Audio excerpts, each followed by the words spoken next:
আসসালামু আলাইকুম। HSC 2026 batch. তো দেখতে দেখতে কিন্তু তোমাদের এইচএসসি পরীক্ষা শেষ, আর কয়েকদিন পরে কিন্তু আবার আসতে চলেছে তোমাদের সামনে তোমাদের যে বিশাল এক যুদ্ধ, সেটা হচ্ছিল অ্যাডমিশন যুদ্ধ। তো সারাটা জীবন তুমি কষ্ট করে আসলে এই যুদ্ধটা জয় করার জন্য, যে কারণে সময় ধরতে পারো তোমার কাছে অতি সামান্য একটা সময়, কেননা দেখতে দেখতে কিন্তু তোমাদের পরীক্ষা শুরু হয়েছে, পরীক্ষা শেষও হয়েছে।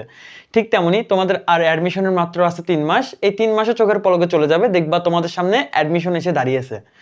তো এই অল্প সময়ের মধ্যেই তোমরা নিজেদেরকে কভার করে নিতে যেভাবে প্রস্তুতিটা নিবা, সে বিষয়গুলো নিয়ে আজকে কথা বলবো।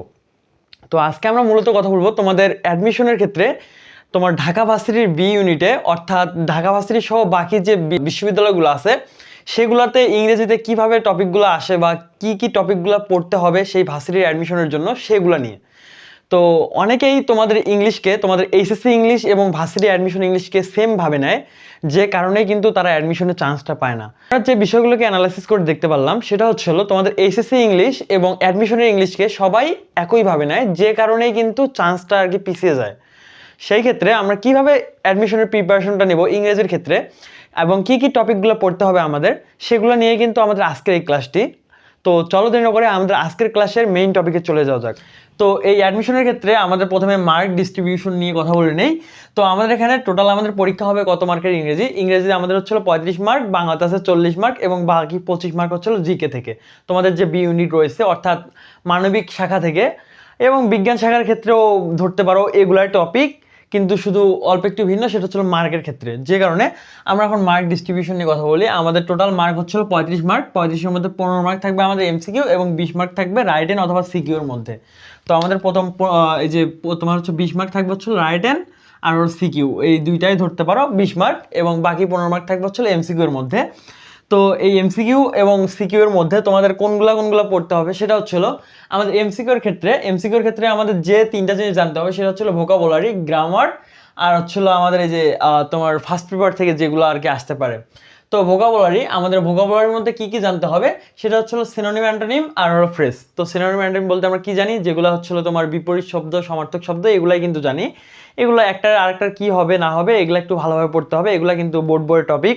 তো বোর্ড বইয়ের যেগুলো প্যাসেজ আছে ওখান থেকে কিন্তু আমাদের এগুলো কমপ্লিট করতে হবে। এরপরে আমাদের আছে হচ্ছিল গ্রামার টপিক। তো গ্রামার টপিকের মধ্যে আমাদের প্রথমে আছে পার্টস অফ স্পিচ। এই পার্টস অফ স্পিচটা কিন্তু তোমরা 3 স্টার দিয়ে রাখতে পারো। এই পার্টস অফ স্পিচ থেকে কিন্তু 100% কোশ্চেন আসবেই, এবং এটা কিন্তু তোমার অনেক ভালোভাবে পড়তে হবে, যে কারণে এটা 3 স্টার দিয়ে রাখতে পারো। এই পার্টস অফ স্পিচ থেকে তোমার হচ্ছে কোন কোন টাইপের কোশ্চেনগুলো আসে, নাউন চেনার, তারপর প্রোনাউন, অ্যাডভার্ব, তারপর তোমার ভার্ব, এই চারটায় মূলত আসে। তারপর আরেকটা আছে অ্যাডজেক্টিভ। তো এই চারটা পাঁচটায় কিন্তু মূলত বেশিরভাগ এসে থাকে, কিন্তু তোমার আটটায় ভালোভাবে জানতে হবে। তো এই পার্টস অফ স্পিচের থেকে শুরু করে আর্টিকেলের রেগুলার কিন্তু আমাদের 15 মিনিটের ক্লাসগুলো আসবে, ওখানে কিন্তু অনেক ভালোভাবে আলোচনা করা হবে। তো এই পার্টস অফ স্পিচ, তারপরে আছে আমাদের 2 নম্বরে আর্টিকেল। আর্টিকেল আমাদের কি কি জানি, এ অ্যান্ড দা, এই তিনটা আর্টিকেল, এই তিনটা কোথায় বসবে না বসবে এগুলা কিন্তু অনেকের অনেক ভুল হয়ে থাকে। এসএসসি পরীক্ষা দিছো, তোমরাও জানো তোমাদের কেমন ভুল হয়েছে না হয়েছে, যে কারণে এগুলা কিন্তু খুব বেসিকভাবে জানতে হবে, বেসিক থেকে শুরু করে। তারপরে আছে নাম্বার, তারপর আছে টেন্স, তারপরে রাইট ফর্ম ভার্বস, তারপরে সাবজেক্ট ভার্ব এগ্রিমেন্ট এগুলা চিনতে হবে, তারপরে প্রিপজিশন, অ্যাপ্রোপ্রিয়েট প্রিপজিশন, তারপরে প্রিপজিশন এগুলা চিনতে হবে, তারপর ভয়েস, তারপর ন্যারেশন, মডিফায়ার, সেন্টেন্স কানেক্টর। মোটামুটি এই কয়েকটাই কিন্তু টপিক আমাদের গ্রামেটিক্যালের মধ্যে এসে থাকে তোমার ভার্সিটি অ্যাডমিশন পরীক্ষায়। তো এগুলা কিন্তু তোমরা ছোটবেলা থেকে পড়ে আসতেছো, ক্লাস 5, 6, 7, 8, 9, 10 এই সময় থেকে তোমার এসএসসি এইচএসসি পুরোটা জীবন জুড়ে কিন্তু এই টপিকগুলো আছে, যে কারণে তোমাদের ইংরেজির ক্ষেত্রে কিন্তু বেশি কিছু পড়া লাগে না। এগুলা বেসিকভাবে এবং ভালোভাবে জানলে কিন্তু ভালো একটা ভার্সিটিতে চান্স করা সম্ভব।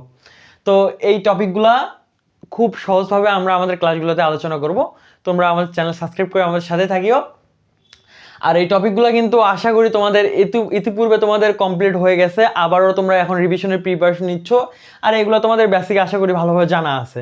তো এরপরে আমাদের কথা বলবো এমসিকিউর মধ্যে আরেকটা যেটা টপিক আসতে পারে সেটা হচ্ছিল poem, theme and passage, information transfer.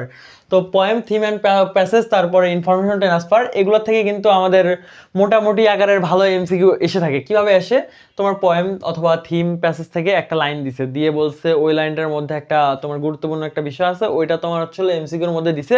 তোমার কিন্তু প্যাসেজ না পড়া থাকলে কিন্তু এইটা করা সম্ভব হবে না, এটার উত্তর করা সম্ভব হবে না, যে কারণে প্যাসেজগুলো পড়তে হবে, পয়েমগুলো ভালোভাবে পড়তে হবে, ইনফরমেশন ট্রান্সফার গ্রামারগুলো পড়তে হবে। এরপর কথা বলবো আমরা তোমার রাইট পার্ট নিয়ে। রাইট পার্টের মধ্যে আমাদের কি কি আছে? রাইট পার্টের মধ্যে প্রথমে আছে আমাদের প্যারাগ্রাফ, তারপরে আছে হচ্ছিল ট্রান্সলেশন, তারপরে সেন্টেন্স মেকিং, তারপর সামারি রাইটিং, তারপর উইথাউট ক্লু, তারপর থিম রাইটিং। তো এগুলা কিভাবে করবো? আমাদের প্যারাগ্রাফগুলো কিভাবে আসে সাধারণত? আমাদের এই প্যারাগ্রাফগুলো আসে সাধারণত প্যাসেজ থেকে। এই আমাদের প্যাসেজ যেগুলো পড়লাম, আমাদের ইংরেজি ফার্স্ট পেপারের মধ্যে যে প্যাসেজগুলো আছে, এই প্যাসেজগুলো থেকে কিন্তু মূলত প্যারাগ্রাফগুলো এসে থাকে। তোমরা ধরতে পারো এই রাইডিংয়ের মধ্যে যে হচ্ছিল তোমার 20 মার্ক আছে, 20 মার্কের মধ্যে তোমার ফার্স্ট পেপার থেকে আসবে ধরতে পারো 15 মার্ক। ফার্স্ট পেপার থেকেই তোমাদের হচ্ছিল 15 মার্ক এসে থাকে এই রাইট অ্যান্ড পার্টের মধ্যে। ফার্স্ট পেপার থেকে কিন্তু 15 মার্ক শিওর থাকো তোমার 100% কমন আসবে। তো আমাদের প্যারাগ্রাফের মধ্যে প্যারাগ্রাফগুলো এসে থাকে সাধারণত প্যাসেজ দিবে, একটা প্যাসেজের নাম দিবে। অর্থাৎ তুমি ইতিপূর্বে যে প্যাসেজগুলো পড়েছো তোমাদের ফার্স্ট পেপারের মধ্যে, ওই প্যাসেজগুলো থেকে ধরো একটা সাপোজ প্যাসেজ দিয়ে দিল, দিয়ে বললো যে এটা নিয়ে একটা প্যারাগ্রাফ লেখো। তো এখন প্যারাগ্রাফ লিখতে পাবা না, এটার জন্য কিন্তু তোমাকে ফ্রি হ্যান্ড রাইটিং খুব ভালোভাবে জানতে হবে। ফ্রি হ্যান্ড রাইটিং যত ভালো জানবা, এই প্যারাগ্রাফগুলো কিন্তু তত ভালোভাবে লিখতে পাবা। এরপরে ট্রান্সলেশন, একটা হয়তো বা তোমাকে বাংলা দিবে অথবা ইংরেজি দিবে, এগুলো টাইপের একটা দিবে, দিয়ে বলবে যে এটা তুমি ট্রান্সলেশনটা করো। ওটা তোমাকে ট্রান্সলেশন করতে হবে। বাংলা দিলেও দিয়ে বলবে এটা অনুবাদ করো, ট্রান্সলেশন করো, এই টাইপেরই। ওই বাংলা ব্যাকরণে যে পড়ছো না যে অনুবাদ করো, বা একটা ইংরেজি দেওয়া আছে ওখানে বাংলা করা লাগে, ওই সেম টাইপেরই কোশ্চেন দিয়ে থাকে। তারপরে সেন্টেন্স মেকিং, তোমাকে একগুলো টাইপ দিবে, দিয়ে বলবে ওই অনুযায়ী তুমি একটা সেন্টেন্স মেক করো। যেমন তোমাকে অ্যাসার্টিভ সেন্টেন্স দিবে বা তোমার হলো সিম্পল কমপ্লেক্স দিবে, এগুলা থেকে দিয়ে বলবে একটা সেন্টেন্স মেক কর। তো এভাবে কিন্তু দিয়ে থাকে। এরপরে সামারি রাইটিং। তো সামারি রাইটিং এর ক্ষেত্রে আমরা সামারিগুলো কিভাবে রাইটিং করব? তো এই সামারি রাইটিং লেখার ক্ষেত্রে আমাদের কিন্তু প্যাসেজটা ভালোভাবে জানতে হয়, এবং ওই প্যাসেজের মধ্যে গুরুত্বপূর্ণ যে বিষয়গুলো আছে এগুলো কিন্তু খুব ভালোভাবে জানতে হয়। জানার পরে কিন্তু আমরা সামারিটা লিখতে পারি। এরপরে আমাদের আছে উইথ ক্লু এবং উইথাউট ক্লু।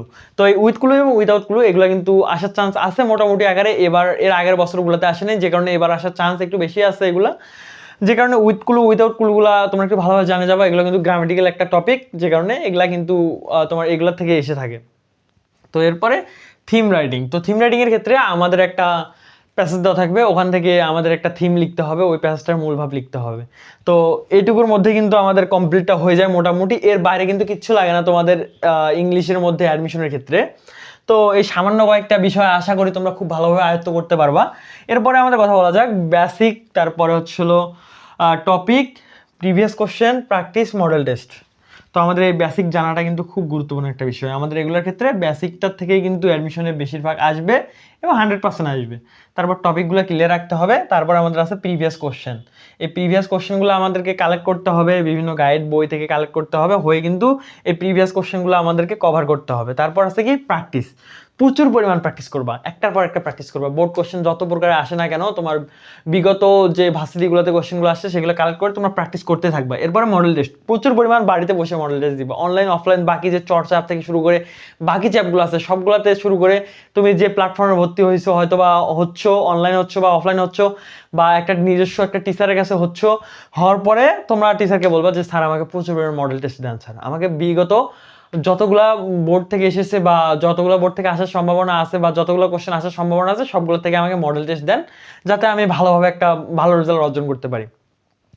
তো এগুলো থেকে কিন্তু মোটামুটি এসে থাকে। আর অনেকেই তোমাদের মধ্যে যারা যারা ইতিপূর্বে যারা এখন পর্যন্ত যারা অনেক তোমার হচ্ছে অ্যাডমিশনের কোর্সে বা অ্যাডমিশনের তোমার কোচিং সেন্টারে ভর্তি হয়েছো, তো তোমাদেরকে একটা কথা বলবো যে তোমরা এই অ্যাডমিশন কোচিং সেন্টারের বসে থাকিও না, নিজেকে শক্তিশালী করো, নিজের মধ্যে কনফিডেন্স তৈরি করো। তা নয়তো কিন্তু সম্ভব না।